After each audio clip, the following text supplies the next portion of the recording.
सबसे भरोसेमंद news channel India news Haryana और मैं हूं आपके साथ आयुष। हरियाणा में नई सरकार का गठन, मंत्रियों के पदभार ग्रहण के बाद अब सरकार पूरी तरह से एक्शन मोड में है। सभी मंत्री अपने अपने विभागों के काम को समझने और विकास कार्यों को गति देने में लगे हैं। इन सब के बीच में कल यानी कि शुक्रवार को सरकार का पहला विधानसभा का सत्र होने वाला है। अब विधानसभा के सत्र में सभी नवनिर्वाचित विधायकों को शपथ दिलाई जाएगी।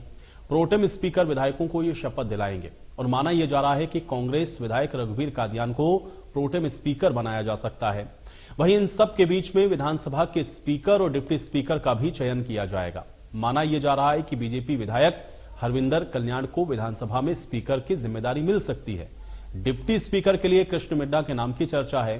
तो स्पीकर और डिप्टी स्पीकर के चयन और चर्चाओं के बीच में नेता प्रतिपक्ष के नाम पर अब सबकी निगाहें हैं, क्योंकि मुख्य विपक्षी पार्टी होने के नाते कांग्रेस अभी तक अपने नेता का चयन नहीं कर पाई है।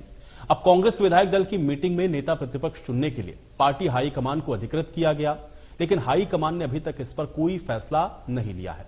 तो आज बड़ी बहस हम इसी मुद्दे पर करेंगे, लेकिन उसके पहले कुछ अहम सवाल है। सवाल यह है कि कल सत्र में आखिर क्या क्या होगा, किसे स्पीकर चुना जाएगा, कौन डिप्टी स्पीकर होगा, नेता प्रतिपक्ष के ऐलान में यह देरी क्यों हो रही है, और सत्र से पहले क्या नेता प्रतिपक्ष को चुन लिया जाएगा? क्या कांग्रेस आला कमान हरियाणा की अनदेखी कर रहा है? यह भी अहम सवाल है, क्योंकि अभी तक नेता प्रतिपक्ष के नाम पर फैसला नहीं हो सका है। तो कल का दिन कुल मिलाकर के बेहद महत्वपूर्ण है। कल कौन होगा स्पीकर, डिप्टी स्पीकर, यह महत्वपूर्ण है। और उसके अलावा सबसे अहम बात यह है कि नेता प्रतिपक्ष कौन होगा, यह भी देखना उतना ही दिलचस्प होगा।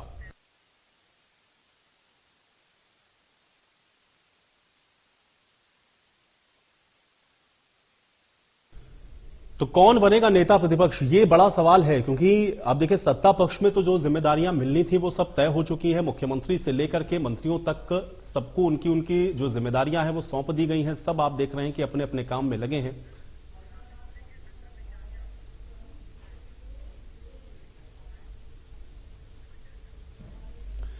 तो आज की बड़ी बहस की चर्चा की शुरुआत करेंगे, लेकिन उसके पहले ग्राफिक के जरिए आपको यह जरा समझा देते हैं कि कल का जो सत्र है उसमें क्या क्या होने वाला है। तो कल का सत्र महत्वपूर्ण क्यों है, एक बार इसको ग्राफिक के जरिए जरा समझिए। देखिए, प्रोटेम स्पीकर को सबसे पहले जो शपथ है वो दिलाई जाएगी और फिर प्रोटेम स्पीकर विधायकों को शपथ ग्रहण करवाएंगे। सत्र में ये सबसे महत्वपूर्ण होने वाला है। तो कल का जो दिन है यानी कि शुक्रवार का दिन हरियाणा के लिए बेहद खास रहेगा।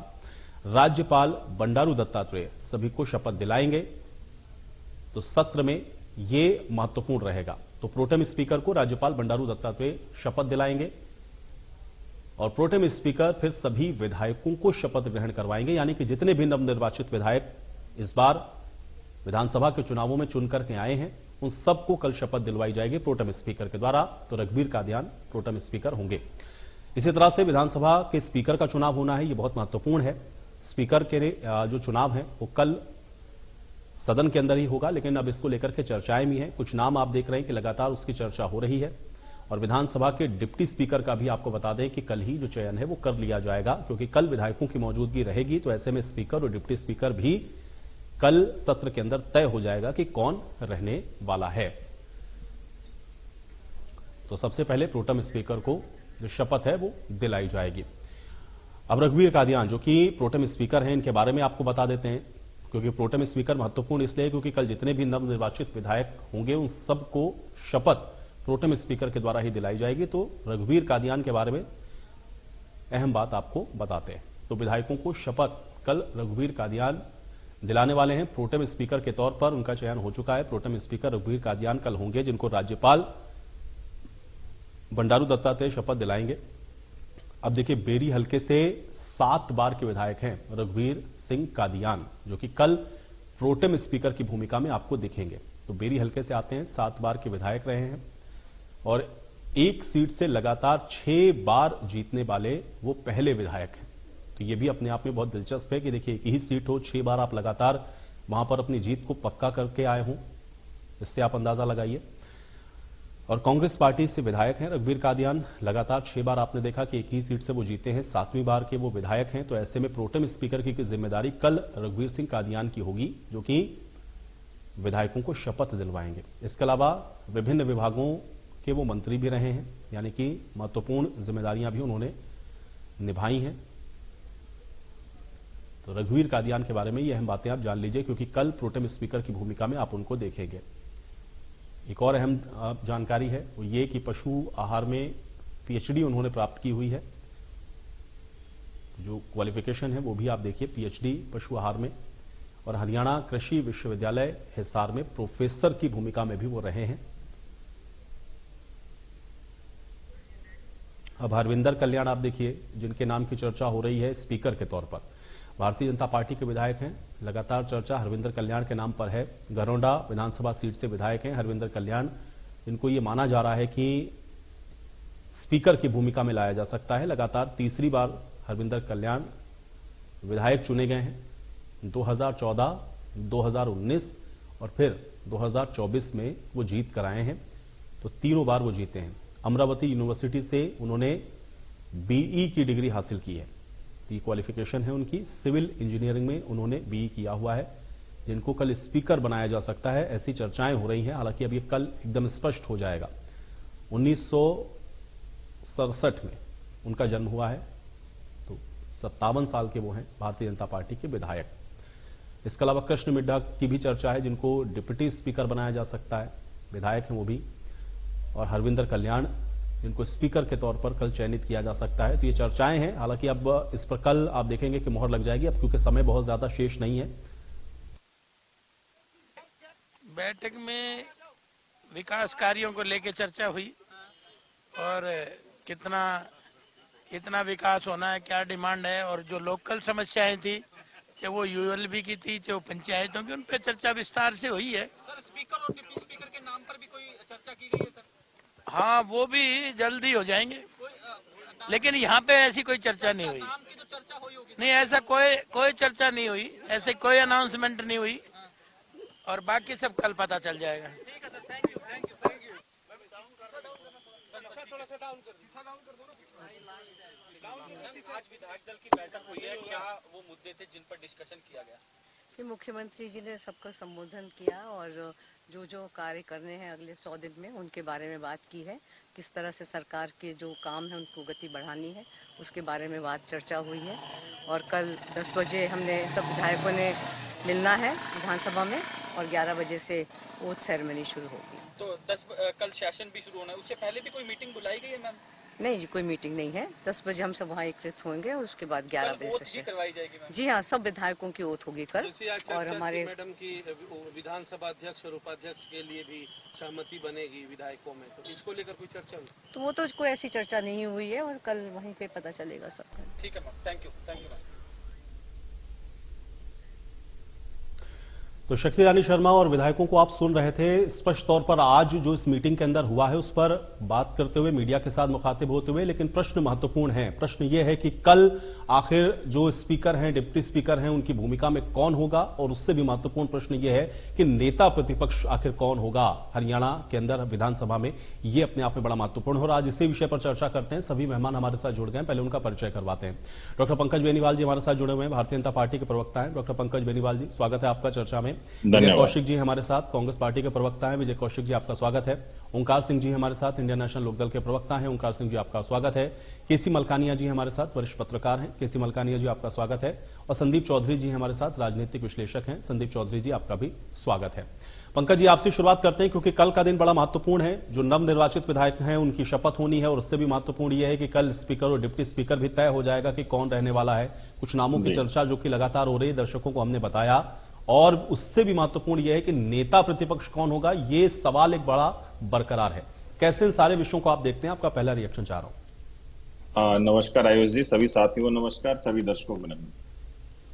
हरियाणा की जनता ने जिस विश्वास के साथ भारतीय जनता पार्टी की सरकार को लगातार तीसरी बार बनाया अपनी ही सेवा के लिए, तो सेवाओं के लिए जो 100 दिन का एजेंडा है वो तैयार कर लिया गया है आज की बैठक में। और कल का दिन बहुत ही खास अहम है, क्योंकि जैसे रघुवीर कादियान जी का आपने जिक्र किया, उनकी आपने पूरी बायोग्राफी भी बताई, तो रघुवीर कादियान जी को प्रोटेम स्पीकर बनाया जाएगा, और जो बंडारू दत्ता जी राज्यपाल जी हैं हमारे, वो उनको शपथ दिलाएंगे। उसके बाद रघुवीर कादियान जी सारे जो विधायक नवनिर्वाचित बने हैं सबको शपथ दिलवाएंगे, और वहां पर जब सारे विधायक मौजूद होंगे, उनकी मौजूदगी में जो राज्यपाल हैं, स्पीकर हैं और डिप्टी स्पीकर हैं, इनका चयन किया जाएगा और चुना जाएगा। तो जैसे ही सारे विधायक अपने एक मत से, जैसे कि भारतीय जनता पार्टी का 48 का आंकड़ा है और 3 निर्दलीय जो विधायक हैं उन्होंने भी समर्थन दिया हुआ, 51 का आंकड़ा है भारतीय जनता पार्टी के पास, तो अनअपोज्ड हमारा जो स्पीकर और डिप्टी स्पीकर होंगे वो बन जाएंगे। तो इसमें कोई ऐसी कोई बात नहीं है। लेकिन कांग्रेस अपना नेता प्रतिपक्ष नहीं दे पा रही है। कांग्रेस में या तो 4 सीएम के दावेदार थे, 5-5 डिप्टी सीएम बनाने की बातें चल रही थी भूपेंद्र सिंह हुड्डा के द्वारा, कोई को अपने आप को भी डिप्टी सीएम बता रहे थे, लेकिन इनके पास अभी तक एक अपना जो नेता प्रतिपक्ष बनने वाला है, जो अपोजिशन का लीडर बनेगा, वो अभी तक नाम इनके पास है नहीं। आपके पॉइंटर्स में मैंने ठीक देखा कि शायद ये हरियाणा की अनदेखी कर रहे हैं। और आयुष जी, मैं पहले भी कहता रहा कि कांग्रेस को हरियाणा की जनता से कोई मतलब नहीं है।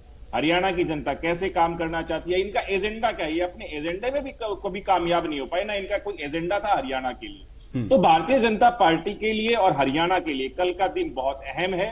तीसरी बार हरियाणा की जनता ने कमल खिलाया, उसका जो मंत्रिमंडल है उसका गठन हो चुका है और सारे विधायक कल बैठेंगे और शपथ लेंगे कि हम हरियाणा को, जैसे नॉन स्टॉप हरियाणा नायब सिंह सैनी जी ने कहा था कि नॉन स्टॉप हरियाणा रुकेगा नहीं, उसी थीम पर हरियाणा आगे चलता जाएगा, बढ़ता चला जाएगा।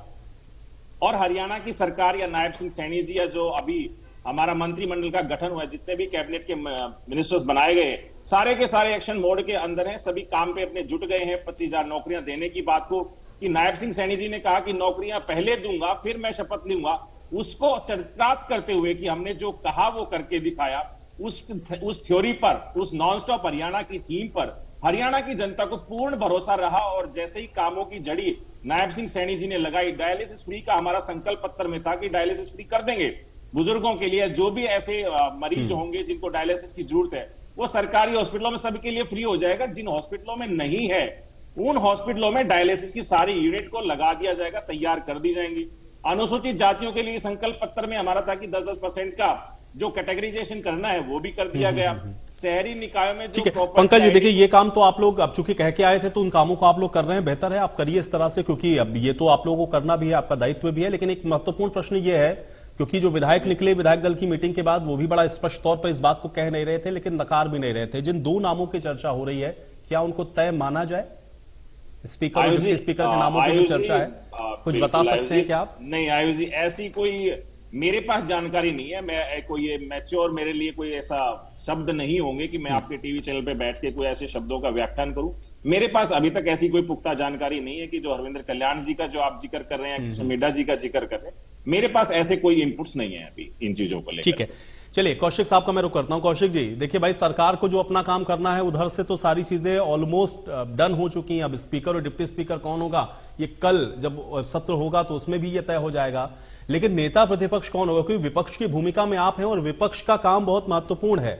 अब नेता प्रतिपक्ष ही नहीं अभी समझ में आ रहा कौन होगा, कैसे इसको देखा जाए, क्या समस्या आ रही है? कौशिक जी अनम्यूट कर लें, आप म्यूट हैं शायद। हमारे बारे में, हमारी पार्टी के बारे में तमाम तरह की जानकारी देने का काम अभी भाजपा प्रवक्ता कर रहे थे, तो मैंने सोचा कि भी इनकी पार्टी की भी कुछ जानकारी हम देश और प्रदेश की जनता के सामने रख दें। अभी आप स्पीकर और डिप्टी स्पीकर के लिए संभावित नामों के बारे में बता रहे थे, तो हमें जो जानकारी मिली है वो ये मिली है, एक खनन माफिया और एक होटल माफिया से भाजपा लगातार बातचीत कर रही है, लेन देन की बातचीत चल रही है। और हो सकता है कि किसी खनन माफिया और होटल माफिया को स्पीकर और डिप्टी स्पीकर के पद पर भाजपा सुशोभित करे, पहली बात। दूसरी बात, कांग्रेस पार्टी के सभी विधायकों द्वारा चौधरी भूपेंद्र सिंह हुड्डा जी की अनुशंसा पर प्रस्ताव पास करके भेजा जा चुका है कि इस मामले में पार्टी हाईकमान जिसे जिम्मेवारी देगा वो स्वीकार होगी।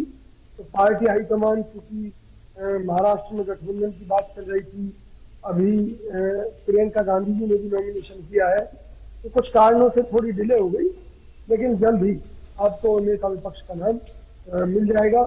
और कांग्रेस पार्टी के सभी विधायकों की सहमति के बाद में यह संभव हो पाया है और केवल पार्टी हाईकमान की मोहर लगनी बाकी है इस पर, ये सारी चीजें लेकिन कौशिक साहब, मुझे लगता है कि ये जो बैठक आप लोगों की कांग्रेस विधायक दल की हुई थी उसको अच्छा खासा समय हो चुका है, और जब विधायकों ने ये तय करके दे दिया कि भाई ठीक है ये हो सकते हैं, तो उस पर आला कमान को एक मोहर लगानी है। इसमें इतना डिले क्यों हो रहा है?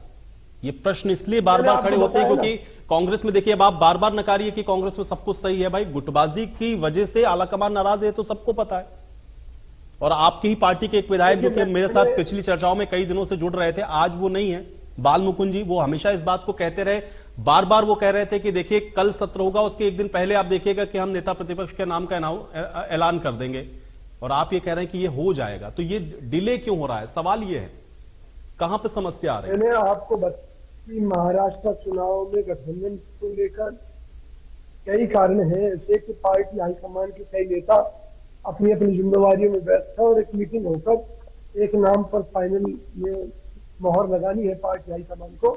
डिले केवल कई राज्यों में उपचुनाव और महाराष्ट्र चुनाव, तो वो ज्यादा महत्वपूर्ण है नेता प्रतिपक्ष का नाम डिले कर देना, क्योंकि चुनाव हो रहा है इसलिए इधर आप थोड़ा ध्यान नहीं देंगे हरियाणा में? भाई नेता प्रतिपक्ष की भूमिका तो महत्वपूर्ण मानते हैं कि नहीं मानते? देखिए, भाजपा की तरह लेन देन करके तो हमारे यहाँ कुछ होता नहीं है।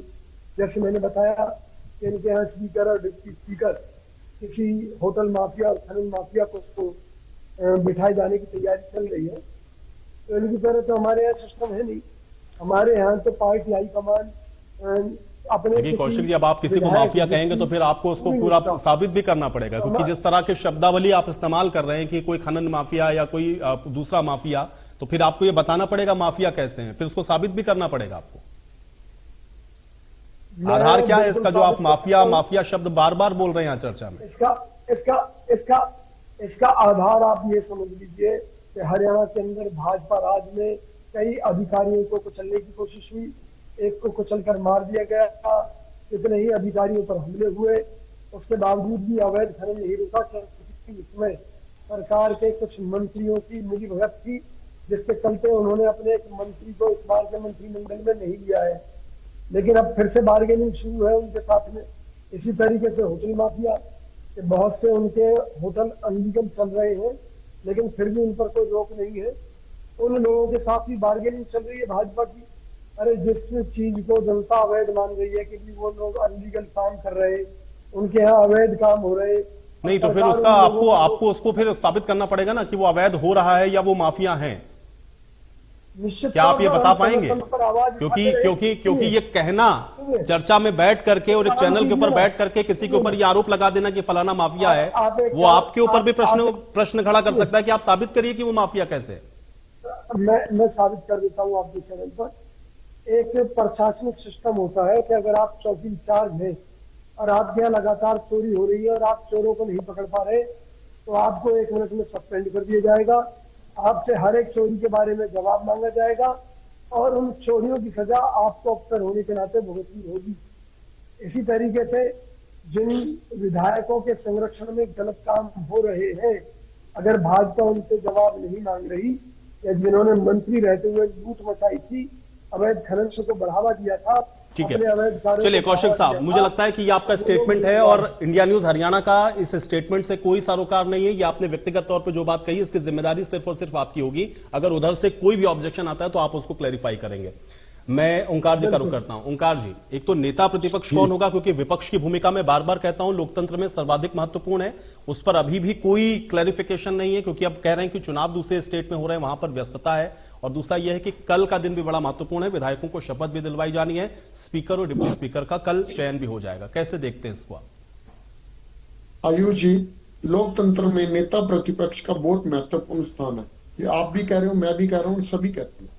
क्योंकि अगर सत्ता पक्ष कोई भी गलत कार्य करता है या जन विरोधी कोई कार्य करने का कोशिश भी करता है, तो भी विपक्ष का एक कर्तव्य है, सामाजिक और नैतिक दोनों, कि उस कार्य को रोक लगाने की कोशिश करे, उस कार्य के खिलाफ आवाज बुलंद करे और जनता का साथ दे। लेकिन अफसोस से कहना पड़ता है, पिछले 10 साल में कांग्रेस 2015 से लेकर 19 तक तो विपक्ष की भूमिका में चौधरी अभय सिंह चौटाला थे। उस समय हमने सारे विपक्ष के काम किए, लेकिन 2019 में कांग्रेस विपक्ष की भूमिका में थी।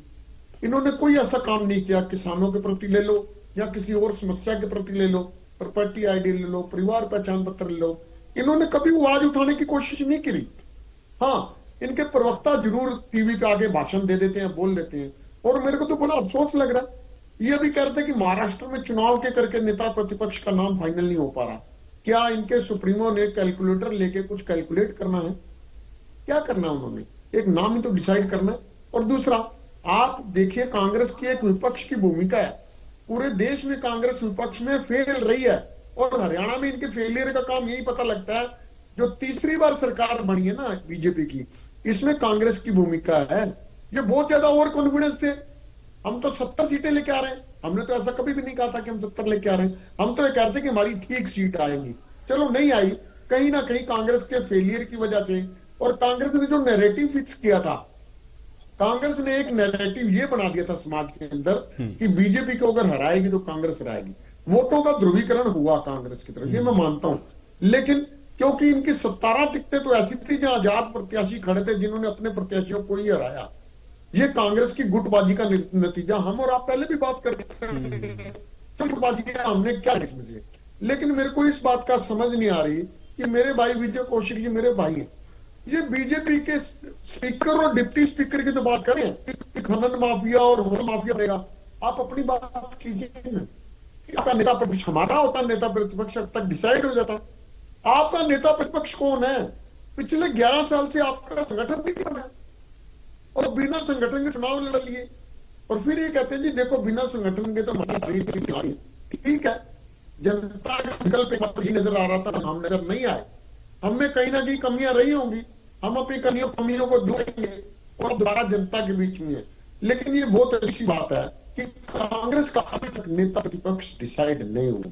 ये तो मैंने सुना था कि सत्ता पक्ष के लोग कई बार सीएम डिसाइड करने में बड़ी दिक्कत होती है, कई बार समय में दिक्कत होती है, लेकिन कई बार मैं देख रहा हूं कि नेता प्रतिपक्ष का नाम फाइनल करने में कांग्रेस को बहुत समस्या का सामना करना पड़ा है। और मेरे को लग रहा है कि जो नाम सामने आएगा उसके बाद दूसरा धड़ा नाराज होकर कहीं कांग्रेस ही न छोड़ दे, कहीं अपना अलग दल ही ना बना ले। ये बहुत सी संभावना है, आयुषी इनके ऊपर भी विचार करना आवश्यक है, क्योंकि लोकतंत्र में हमें अभिव्यक्ति की स्वतंत्रता भी है, और साथ में नेता प्रतिपक्ष की बहुत सी जिम्मेवारी है जिनकी बदौलत जनता का भविष्य तय होना होता है।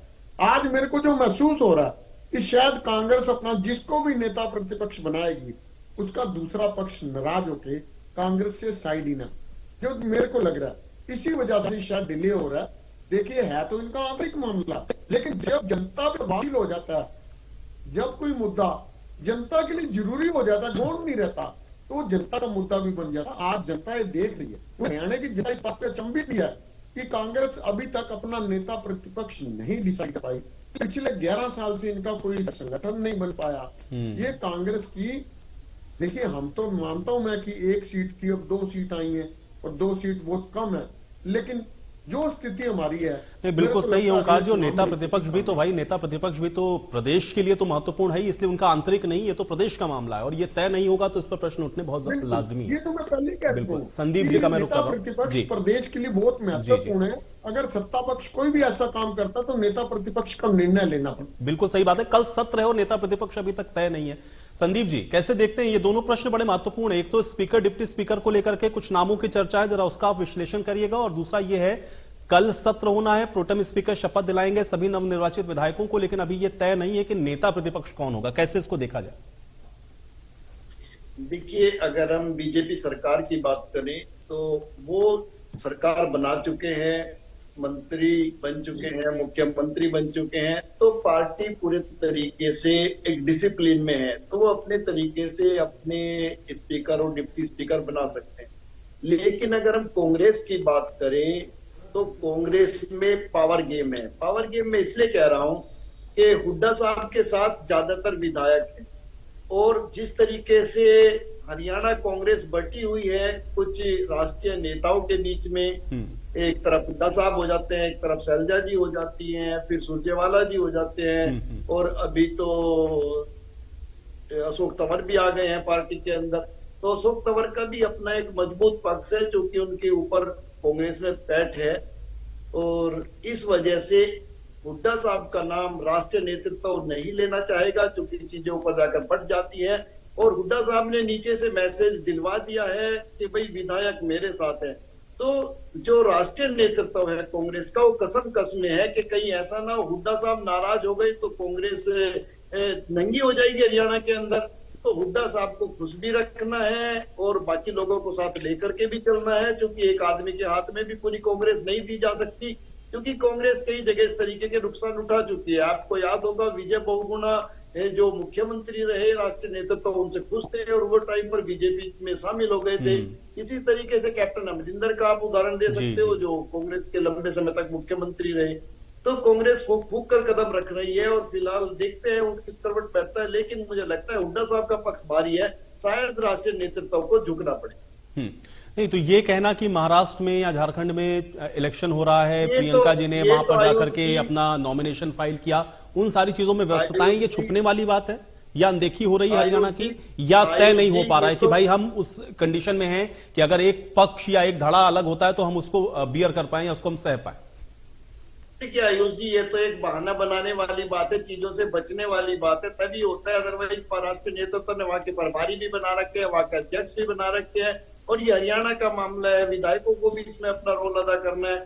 तो मैं मानता हूँ कि ये तो बचने वाली बात है। आपके सवाल का ठीक से जवाब न दिया जाना तो ये कह दो कि भाई चुनाव तो देखिए यहाँ चलते ही रहते हैं, फिर उत्तर प्रदेश में भी उपचुनाव हो रहे हैं, महाराष्ट्र में भी चुनाव हो रहे हैं, और जगह भी चुनाव होने, ये प्रक्रिया कभी हिंदुस्तान में रुकती नहीं है। लेकिन आज मामला हरियाणा का है, तो आप हरियाणा को दूसरे स्टेट की वजह से डिले नहीं कर सकते। मलकानिया साहब, आपका भी रिएक्शन मैं इन्हीं विषयों पर चाह रहा हूं, कैसे देखते हैं दोनों ही प्रकरण को? एक तो नेता प्रतिपक्ष जाहिर है कि महत्वपूर्ण है और उसको लेकर के अभी भी उपापोह की स्थिति है, और दूसरा यह है कि स्पीकर और डिप्टी स्पीकर को लेकर के ओपनली तो नहीं, लेकिन हाँ ये जो सोर्सेज हैं वो बता रहे हैं कि दो नामों की चर्चा है। कैसे देखते हैं इन दोनों ही चीजों को आप? आयुष जी, ये तो साफ है कि रघुवीर कादियान पूर्व टाइम के स्पीकर होंगे, वो शब्द आएंगे।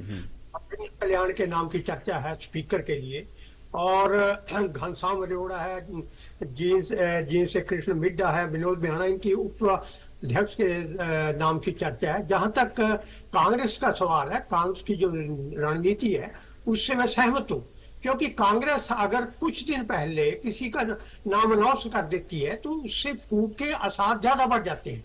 और ये हुड्डा जी ने पहले ही अपने घर पर मीटिंग बुलाकर स्पष्ट कर दिया कि मेरे साथ बहुमत है, 31 विधायक उनके साथ हैं, तो 7 विधायक दूसरी साइड हैं, तो उसमें ये देखता है हाईकमान, ये भी देखना चाहता है कि हमने हुड्डा पर विश्वास किया, उनके विधायक मन मर्जी के उम्मीदवार चुनाव में उतारे और लगता था कि कांग्रेस सरकार बनाएगी, परंतु जो दूसरा गुट था उसका जो विरोध है, भीतर घात हुआ, उसका खमियाजा भुगतना पड़ा और इस प्रकार जो कांग्रेस बहुमत नहीं ले पाई।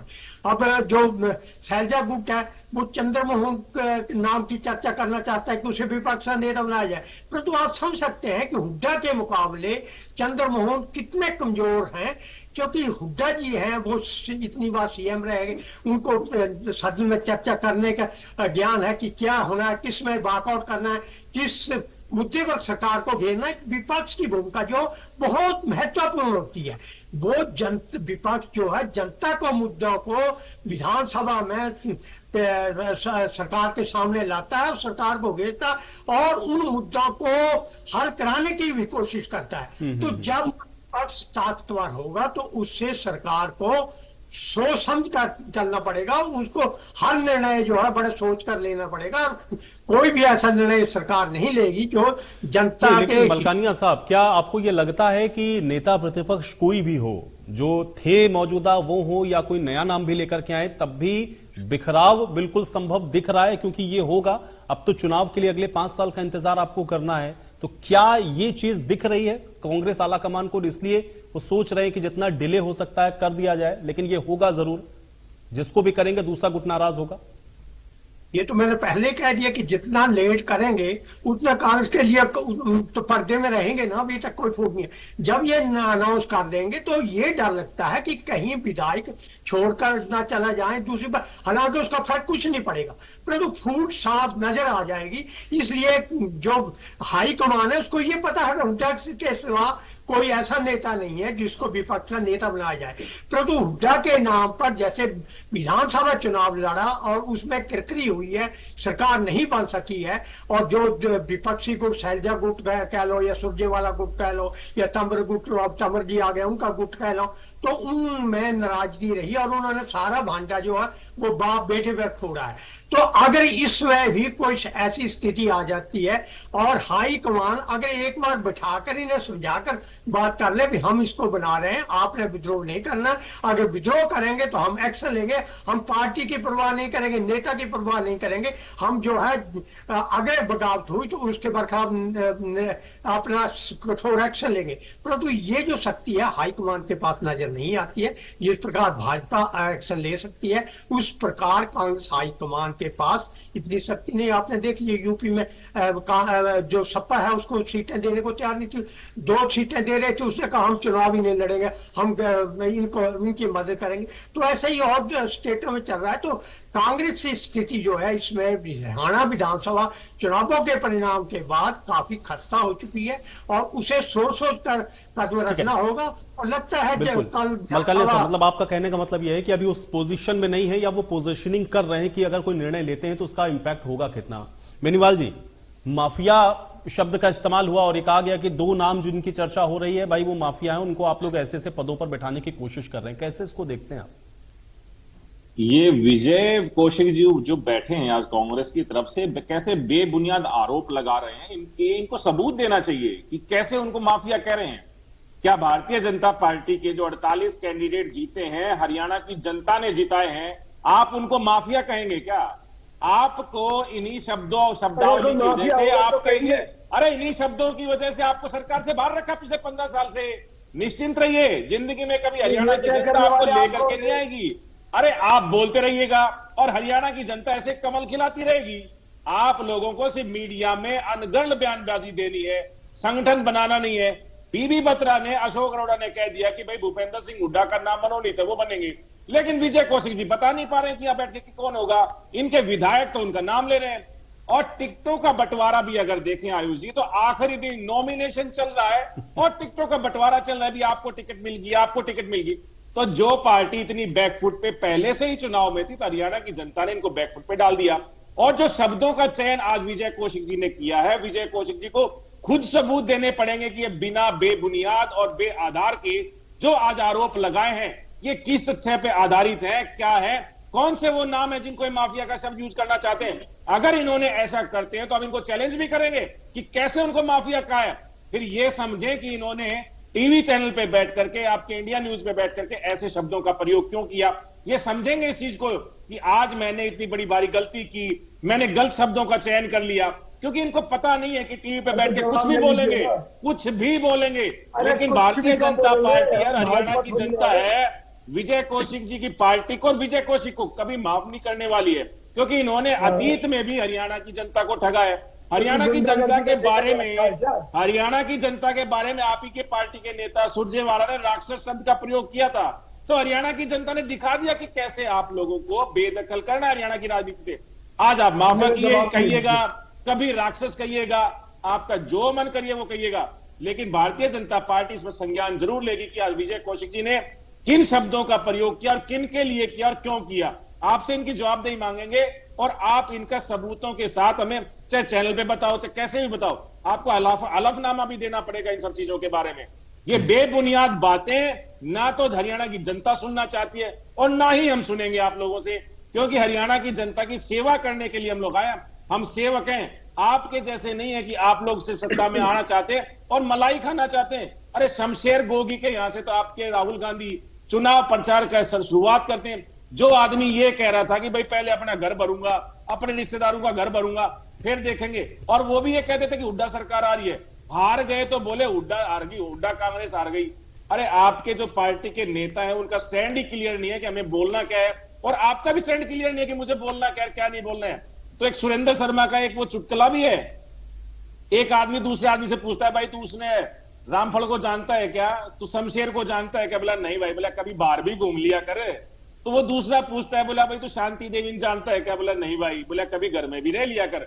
तो आपको अपनी कांग्रेस के बारे में जानना चाहिए कि आपकी कांग्रेस में क्या चल रहा है, वो रायता क्या फैला हुआ है, आपकी कांग्रेस किस पर काम करना चाहती है, कौन नेता प्रतिपक्ष बनेगा। भारतीय जनता पार्टी के बारे में आप ज्यादा ना सोचें। हरियाणा की जनता ने सोच समझ के फैसला लिया।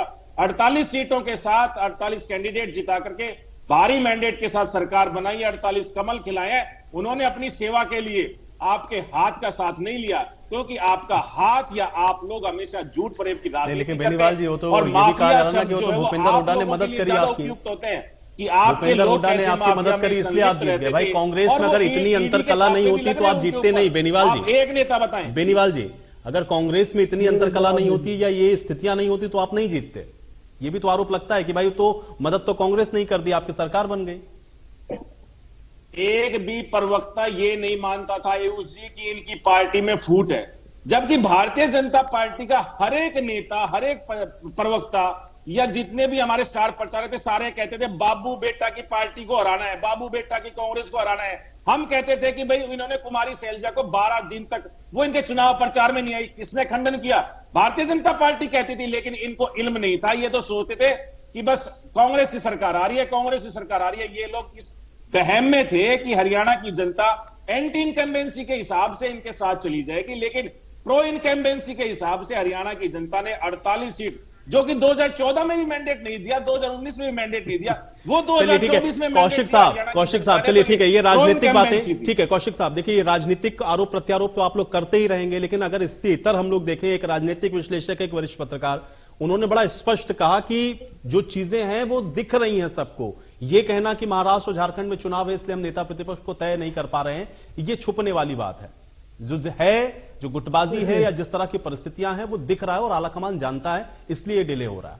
कौशिक साहब, अभी भाजपा प्रवक्ता मेरे ऊपर आरोप लगा रहे थे, पहले उस बात का जवाब दे दी है कि हरियाणा के एक पूर्व मंत्री के खिलाफ सीबीआई जांच चली, अवैध खनन और दूसरे मामलों को लेकर बाकायदा मुकदमा दर्ज हुआ, सीबीआई कोर्ट में मुकदमा चले। जैसे ही वो नेताजी भाजपा में शामिल हुए, उसके कुछ दिन बाद वो बरी हुए। भाजपा को इन्होंने एक तरीके से एक ऐसी वॉशिंग मशीन बना रखा है जिसमें कितना ही भ्रष्ट से भ्रष्ट, बेईमान से बेईमान नेता आ जाए, उसको ये एक सर्टिफिकेट दे देते हैं कि भाई अब आप भाजपा में आ गए हो तो आप ईमानदार हो। सीबीआई ईडी अपनी कार्रवाई तरीके से कर रही है। सीबीआई ईडी अरे अपने तरीके से काम कर रही है। नहीं ठीक है, अरे कौशिक साहब देखिए, मैं कह रहा हूं फिर इसमें उलझेंगे, मैं कह रहा हूं फिर इसमें उलझेंगे। झूठ बोलने से ठीक है, एक सेकंड विजय कौशिक जी, विजय कौशिक जी, मैं कह रहा हूं कि वो नहीं कर पाए। मैं कह रहा हूं कि उनके पास वॉशिंग मशीन है। कौशिक साहब एक सेकंड, बेनीवाल जी, कौशिक साहब, मैं तो कह रहा हूं कौशिक साहब, अगर आपके पास सबूत है, आपके पास एविडेंस है, कोर्ट बुलाए जाइए। क्या साबित कर दिया आपने? विजय कौशिक जी, आपके पास एविडेंस है, आपके पास सबूत है कि भला आदमी माफिया है, आप कोर्ट चले जाइए, कोर्ट पे जाकर के चैलेंज करिए। भाई अदालत पर तो भरोसा है ना आपको। अच्छे तरीके से बेनीवाल जी, अरे विजय कौशिक जी, सीबीआई ईडी सब आप कह रहे हैं कि इनके पास है। मैं कह रहा हूं कि आपके पास एविडेंस है, आप कोर्ट जाइए ना भाई, अदालत का दरवाजा खटखटाइए कि भाई ये माफिया हैं। कोर्ट पर तो भरोसा है आपको कि नहीं है? वोट पर आप वोट की अगर बात कर रहे हैं तो कोर्ट की बात कर रहा हूं, नोट की नहीं। न्यायालय चले जाइए, चैलेंज करिए कि ये माफियाओं को अपनी पार्टी में ले लेकर के आ रहे हैं, ये माफिया को एक पद पर बैठा दे रहे हैं। एविडेंस रखिए ना, ये कहने से काम थोड़ी ना चलेगा कि इनकी एजेंसी है, इन्होंने इनको छोड़ दिया, इनकी वॉशिंग मशीन है। साबित करिए अगर आरोप लगाते हैं तो। आप भी जानकारी में होना चाहिए कि जब आप कोर्ट में जाते हैं और ये कहते हैं कि भी फला व्यक्ति क्रिमिनल है या ये क्राइम कर रहा है, इसके खिलाफ मुकदमा दर्ज होना चाहिए, तो आजकल कोर्ट एक जांच के लिए पुलिस के पास एक रिपोर्ट भेज देती है, भाई इस मामले में रिपोर्ट दीजिए। और जब पुलिस सरकार के दबाव में काम कर रही होती है तो वो अपनी तरफ से क्लीन चिट देकर भेजती है कि इस मामले। अरे ईडी सीबीआई जब भूपेंद्र सिंह हुड्डा को इंटेरोगेट करती है तब तो पुलिस जेल में नहीं लेके जाती। जब पुलिस क्यों नहीं जेल में लेके जाती? अरे भाई साहब, अरे अपना स्वतंत्र प्रभार के साथ काम कर रही है, अरे स्वतंत्रता के साथ काम कर रही है। आपके झूठ भरे बार बार में हम उजागर करते रहेंगे, आपको बोल। अरे आज ही पंजाब हरियाणा हाईकोर्ट ने कहा है धर्म सिंह छोक्कर की गिरफ्तारी क्यों नहीं कर रहे हैं, उनकी तत्काल गिरफ्तारी करिए, आज ही कोर्ट ने कहा है। बता अब आप ये सकते हैं। बताइए, एक तरफ तो आप एजेंसी पर सवाल उठा रहे हैं, एजेंसी अपना काम कर रही है, कोर्ट कह रहा है एजेंसी को कि धर्म सिंह छोक्कर की गिरफ्तारी क्यों नहीं करी आपने, तो कोर्ट पर तो भरोसा रखिए ना। तो इससे आप मान तो लीजिए कि बीजेपी भ्रष्ट है कि जो कोर्ट के कहने के बाद भी कार्रवाई नहीं करती। कार्रवाई कर रहे थे तब आप कह रहे थे कि उनको प्रताड़ित कर रहे हैं। अरे जब कार्रवाई की, जब आपके बयान अलग थे, हमारे नेता अब यही तो मैं कह रहा हूं ना भाई, देखिए एजेंसियां अपने एविडेंस के आधार पर काम कर रही हैं, लेकिन अगर आप आरोप लगा रहे हैं तो आपको ये साबित करना पड़ेगा। आप आरोप लगाएंगे तो साबित करना पड़ेगा। चलिए ठीक है, उससे बाहर आइए नेता प्रतिपक्ष में। मैं ठीक है, आप कांग्रेस का पक्ष रखिए, ठीक है, इन विषयों में उलझेंगे तो उससे कुछ होगा नहीं। आपके पास आप अपनी पार्टी का पक्ष रखिए। मैं ये जानना चाह रहा हूं, ठीक है कौशिक साहब इससे बाहर निकलिए, मैं ये जानना चाह रहा हूं कि क्या ये सिर्फ और सिर्फ छिपने का प्रयास नहीं है कि महाराष्ट्र में और झारखंड में चुनाव है इसलिए हम नेता प्रतिपक्ष तय नहीं कर पा रहे हैं? नहीं, ऐसी कोई बात नहीं है। अधिकांश विधायकों ने अपनी राय के नाम पर चौधरी भूपेंद्र सिंह हुड्डा जी का नाम दिया है, और जो कुछ एक नाम है उनके बारे में पार्टी हाईकमान को जानकारी दे दी गई है। कई बार हो जाती है डिले, कई बार भाजपा डिले करती है, उसमें कोई कांग्रेस की बात थोड़ी ना है। और बहुत सारे मुद्दे थे, आपको शीघ्र ही अवगत करा दिया जाएगा। निश्चित तौर पर पार्टी हाईकमान जो नाम तय करेगी तो सभी को स्वीकार होगा और आपको जानकारी दे दी जाएगी। ओंकार जी, नेता प्रतिपक्ष के नाम को न तय कर पाना आपको नहीं लगता कि अभी, क्योंकि विपक्ष की भूमिका में तो आप भी हैं, 2 विधायक है तब भी विपक्ष में तो आप भी हैं, नेता कौन होगा प्रतिपक्ष का ये अगर तय नहीं हो पा रहा है तो ये हरियाणा वासियों के लिए भी कम से कम एक सोचनीय प्रश्न है, कारण भले उसके पीछे कुछ भी हो। आयुष जी, सोचने नहीं, दुख की बात है। देखिए, आज डिबेट का मुद्दा ही 2 प्रवक्ता साथियों ने भटका दिया। मुद्दा था विपक्ष के नेता की तरफ और स्पीकर और डिप्टी स्पीकर को। विपक्ष का नेता ही अगर ये चुन नहीं पा रहे तो जनता भी सोचने को मजबूर है कि विपक्ष की भूमिका कैसे निभाएंगे। खैर, विपक्ष की भूमिका तो उन्होंने 2019 में नहीं निभाई, बिल्कुल भी नहीं निभाई। वही हालात आज भी रहेंगे और ये बहुत महत्वपूर्ण मुद्दा है। अभी तक अगर इन्होंने, मैं 2 डिबेट में आपके साथ ही था आयुष जी, जब बालकृष्ण जी ने बोला था, बाल मुकुंद जी ने, कि आपको कल पता लग जाएगा, फिर अगले दिन बोला कि कल पता लग जाएगा, तो नेता प्रतिपक्ष का डिसाइड ना होना कहीं ना कहीं ये तो शो कर रहा है कि कांग्रेस में सब कुछ ठीक नहीं चल रहा, इनमें आपस में ठीक नहीं चल रहा। क्योंकि कहीं ना कहीं हाईकमान को लगता है कि भूपेंद्र सिंह हुड्डा के खिलाफ अगर फैसला लिया तो हुड्डा गुट अलग ही ना हो जाए। ये बहुत बड़ी बात है और इसमें कोई ज्यादा बड़ी बात नहीं है। संभावना इस चीज की भी बनी हुई है कि अगर हाईकमान ने किसी और का नाम फाइनल किया तो हो सकता है कि हुड्डा गुट आगे भी हो जाए। तो ये महत्वपूर्ण है। हम विपक्ष की भूमिका में देखिए, हमारा एक विधायक था चौधरी अभय सिंह चौटाला, वो अब नहीं है, वो नहीं जीत पाए चुनाव, जनता ने नहीं मैंडेट दिया, लेकिन अर्जुन सिंह चौटाला जी हैं और आदित्य चौटाला जी हैं। हमें पूरा पता है कि हमारे जो 2 विधायक हैं वो पूरे हरियाणा के हर एक हल्के की समस्या और पूरे हरियाणा की कंबाइंड समस्या को भी बहुत अच्छे तरीके से सदन में उठाएंगे और पूरा विश्वास है हमें इन दोनों पे कि जनता की प्रत्येक समस्या को उजागर भी करेंगे, हल करवाने का प्रयास भी करेंगे। लेकिन जहां हम 2 हैं वहां कांग्रेस तो 37 है, 37 है। इनकी भूमिका बहुत महत्वपूर्ण है। अगर ये अपना नेता प्रतिपक्ष डिसाइड करने में अभी तक सफल नहीं हो पाए तो बहुत मुश्किल काम है इनके लिए आगे विपक्ष की भूमिका तय करना, विपक्ष की भूमिका निभाना। जैसे पिछले 5 साल इन्होंने विपक्ष की भूमिका नहीं निभाई। आपने देखी होगी, जब भी सदन चली, चौधरी अभय सिंह चौटाला एकमात्र ऐसे नेता थे जिन्होंने प्रत्येक मुद्दे पर स्पीकर महोदया को भी और मंत्री को भी घेरा। लेकिन आज जिस तरह से मेरे भाई निसहाय नजर आ रहे हैं मेरे को, विजय कौशिक जी कांग्रेस के प्रवक्ता, तो मेरे को लगता है कि अभी इनमें कोई डिसाइड होने वाला नहीं है। शायद ये कल भी डिसाइड ना कर। नहीं, प्रवक्ताओं में भी अलग अलग मत हैं, यही तो सबसे बड़ा दिलचस्प बात है। बाल मुकुंद जी कुछ कहते हैं, वो तो ये कहते हैं कि ऐसा परिवर्तन जो आप सोच भी नहीं सकते हैं वो पूरा ऊपर से नीचे तक होगा। कौशिक जी कह रहे हैं कि नहीं आपको पता चल जाएगा। कही थी उन्होंने, मेरे को याद है, लेकिन अभी तक कोई ऐसा फैसला नहीं हुआ। इसका मतलब कांग्रेस में सब कुछ ठीक नहीं है। संदीप जी, अगर ये दिख रहा है कि स्प्लिट होगा या ये दिख रहा है कि आवाज अंदर से उठेगी या एक धड़ा नाराज जरूर होने वाला है, तो फिर इसमें डिसीजन लेने में इतनी समस्या क्या आ रही है? भाई जो आपको लग रहा है आपके लिए ज्यादा फायदेमंद है उधर फैसला करिए और कम से कम प्रदेश को नेता प्रतिपक्ष के तौर पर एक नाम तो दीजिए। देखिए, बहुत महत्वपूर्ण है। हमें ये सोचना पड़ेगा, जैसे एक गुट राष्ट्रीय नेतृत्व को लगता है कुमारी सैलजा, कुमारी सैलजा लोकसभा सांसद हैं, वो बन नहीं सकती। अगर हम सुरजेवाला की बात करें तो सुरजेवाला राज्यसभा से सांसद हैं, वो बन नहीं सकते। और अगर हम इनके गुट की भी बात करें तो इनका गुट कहीं ना कहीं हुड्डा साहब के सामने कमजोर नजर आता है। तो ऐसे में अगर कांग्रेस चाहती है कि वो हरियाणा में मजबूत कांग्रेस बनी रहे और उसे ऐसी समस्या का सामना ना करना पड़े जैसे पहले बंसीलाल ने अपनी पार्टी बना दी या जिस तरीके से भजनलाल जी अलग हो गए, कांग्रेस को कई बार झटके लग चुके हैं और बड़े झटके लगे हैं। अगर वो चाहते हैं सब कुछ शांति से बना रहे तो मुझे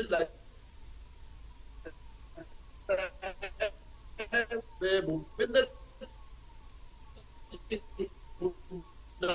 कि कांग्रेस के मुख्यमंत्री भी सांसद है, तो मुझे नहीं लगता ज्यादा कांग्रेस को सोचना चाहिए। और जो उनके विधायक है वो भी आज की तारीख में हुड्डा साहब के साथ लामबंद है।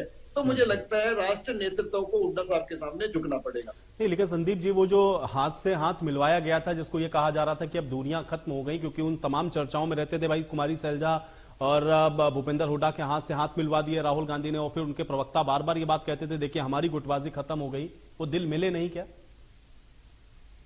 देखिए, राजनीति में हाथ मिलवा देना या गले मिलवाने का मतलब ये नहीं होता है। वो राजनीति में दिखाने के लिए बहुत कुछ करना पड़ता है। अदरवाइज आपको पता है राजनीति में तो भाई कहाँ है, भतीजा है। किरण चौधरी की बेटी श्रुति चौधरी चुनाव लड़ रही थी, आपको मालूम है उनके सामने कौन कांग्रेस से चुनाव लड़ रहा था? भाई भाई लड़ रहे हैं, पति पत्नी लड़ रहे हैं। राजनीति तो बड़ी खतरनाक चीज है, आप समझते हैं। ठीक है, राष्ट्रीय नेतृत्व चुनाव से पहले की बात थी, उनके हाथ पे मिलवा दिया, आज हाथ मिलवा के दिखाओ। चुनाव के बाद हाथ मिलाने मुश्किल हो जाते हैं राजनीति में, क्योंकि चीजें खुल करके सामने आ जाती। मलकानिया साहब, क्या ये आसान नहीं है केंद्रीय नेतृत्व के लिए, या फिर अभी भी वो इस पोजीशन में है, उनको ये लग रहा है कि जरा एक बार और देख लेते हैं कि किसमें कम गुंजाइश है, किसमें कम नुकसान होगा, उस विषय पर जाते हैं, इसलिए ये माथापच्ची में ज्यादा समय लग रहा है, या इग्नोर कर रहे हैं कि चलिए ठीक है देखते हैं, जब बहुत ज्यादा कुछ ऐसा होगा तो फिर नाम का ऐलान कर दिया जाएगा? मलकानिया साहब, देखो, कल जब सत्र आएगा मुझे लगता है कि उससे पहले पहले कांग्रेस हाईकमान जो है वो नाम अनाउंस कर देगी, और नाम अनाउंस करने में हुड्डा के सिवा उनके पास कोई चारा नहीं है। और इस इन बिटवीन हाईकमान चाहे तो वो सैलजा ग्रुप से समझौता समझा सकता है, कर सकता है, परंतु जो कांग्रेस हाईकमान है वो हेड मास्टर की भूमिका में नहीं चल रहा है, वो तो टीचर की भूमिका में। अगर वो हेडमास्टर की भूमिका में आ जाए और स्ट्रांगली निर्णय लिए तो इसमें कोई बड़ी बात नहीं। 31 विधायक हुड्डा जी के साथ है, अगर 6-7 विधायक हैं और वो बगावत भी करते तो बगावत इतनी बड़ी नहीं हो सकती है। हर कोई अलग गुट बनाकर दूसरी साइड नहीं जा सकता। तो जहां तक दूसरे गुट के पास है, उसके पास कोई ऐसा नेता नहीं है। जैसे मैंने कहा कि चंद्रमोहन का नाम है, वो हुड्डा के सामने बहुत कमजोर है और इतना जो जोखिम है हाईकमान नहीं लेगा। तो इसलिए कांग्रेस हाईकमान को चाहिए कि सत्र से पहले, जब विधानसभा का सत्र चलेगा कल, तो उससे पहले चुपचाप जैसे उनको पर्ची में नाम दिया है उसी प्रकार पर्ची का नाम खोलकर और अनाउंस कर दे। तो ठीक है मलकानिया साहब, लेकिन अगर इसको हम लोग खुलकर भी कहें, ठीक है प्रवक्ताओं की अपनी मजबूरी है, लेकिन आप तो वरिष्ठ पत्रकार हैं, आप अपने आकलन से कह सकते हैं और बता सकते हैं कि भाई हाइपोथेटिकल से जरूर ये सवाल है मेरा, लेकिन अगर भूपेंद्र हुड्डा को बना देते हैं नेता प्रतिपक्ष और कुमारी सैलजा क्या इस स्थिति में है कि वो पार्टी से अलग हो जाएं, या इस विषय में वो सोच सकती हैं, और अगर ऐसा कर भी लेती हैं तो कितना नुकसान कांग्रेस पार्टी को होगा? मेरा ख्याल नहीं, क्योंकि कांग्रेस हाईकमान के साथ सैलजा की अच्छी है, सोनिया जी के साथ अच्छी है, इसीलिए वो उसका दबाव बनता रहा। अगर कांग्रेस से हाईकमान सैलजा को महत्व नहीं देती तो कांग्रेस को इतना सोचना नहीं पड़ता। अब कांग्रेस हाईकमान जो है वो सैलजा को भी महत्व देगी, परंतु उसको मनाने की कोशिश करेगी। और मेरा ख्याल नहीं है कि सैलजा कोई इतना बड़ा कदम उठा जाएगा कि कांग्रेस को पार्टी को छोड़ दे या दूसरी तरफ चला जाए। लगता है थोड़ी बहुत बिक्रिंग होगी, थोड़ा बहुत दराजगी सामने आएगी, परंतु मलकानिया साहब ये चीज तो किरण चौधरी के भी पक्ष में थी ना, किरण चौधरी को लेकर के भी इसी तरह की बातें थी कि नहीं ऐसा, इस स्थिति में भी कम से कम वो ऐसा तो होगा नहीं कि किसी छोड़ दें या कहीं और चली जाएं, लेकिन वही हुआ। न सिर्फ पार्टी छोड़ी बल्कि भारतीय जनता पार्टी से वो राज्यसभा सांसद, बेटी को चुनाव के में टिकट मिला, जीत गई और अब कैबिनेट में मंत्री हो गई। तो क्या ऐसी परिस्थिति, ऐसा तो है नहीं, क्योंकि राजनीति में तो सब कुछ संभव है। तब चुनावों का मौसम था, और अब जो अगर ऐसा कदम लेंगे तो कम से कम 5 साल तक इंतजार करना पड़ेगा ना, और तब तक जनता का क्या मूड बनता है ये भी देखना पड़ता है, क्योंकि दल बदलुओं को भी लोग पसंद नहीं करते हैं। जैसे अशोक तंवर की हमारे सामने मिसाल है, परंतु अगर कोई, तो मेरा ख्याल नहीं, शैलजा सुलझी हुई है और सोच समझ कर कदम उठाएगी, और कांग्रेस हाईकमान को थोड़ी सी स्टिकनेस दिखानी होगी, हुड्डा को भी थोड़ा समझाना होगा कि आप इनको साथ लेकर चलो, और शैलजा को भी समझाना पड़ेगा कि तुम हुड्डा का साथ दो, आपको कहीं ना कहीं आपके जो समर्थक हैं उनको कहीं ना कहीं एडजस्ट कर। पार्टी में बहुत जगह होती है, पार्टी में कई जगह आप एडजस्ट कर सकते हैं, अपने पार्टी का संगठन खड़ा करना, अपने इतना समय तक आप संगठन नहीं कर सकते, तो संगठन में आप शैलजा के जो समर्थक हैं उनको जगह दे सकते हैं, और इस प्रकार आप बिल्कुल ठीक है मलकानिया साहब, अब देखना यह होगा कि कांग्रेस का जो हाई कमान है वो इन सारे विषयों को कैसे देखता है। बहुत शुक्रिया, आप लोगों ने आज समय निकाला, आज इस चर्चा का आप सभी हिस्सा बने। तो ये महत्वपूर्ण है क्योंकि कल का दिन अहम इसलिए है, एक तो स्पीकर, डिप्टी स्पीकर कौन होगा ये तय हो जाएगा, नवनिर्वाचित विधायक उन सबको कल प्रोटेम स्पीकर शपथ दिलवा देंगे, और उसके बाद सबसे महत्वपूर्ण प्रश्न यह है कि नेता प्रतिपक्ष कौन होगा, क्या कल तक इस पर कोई फैसला आता है, और इंतजार इसके लिए करना होगा। आज बड़ी बहस में मेरे साथ फिलहाल इतना है।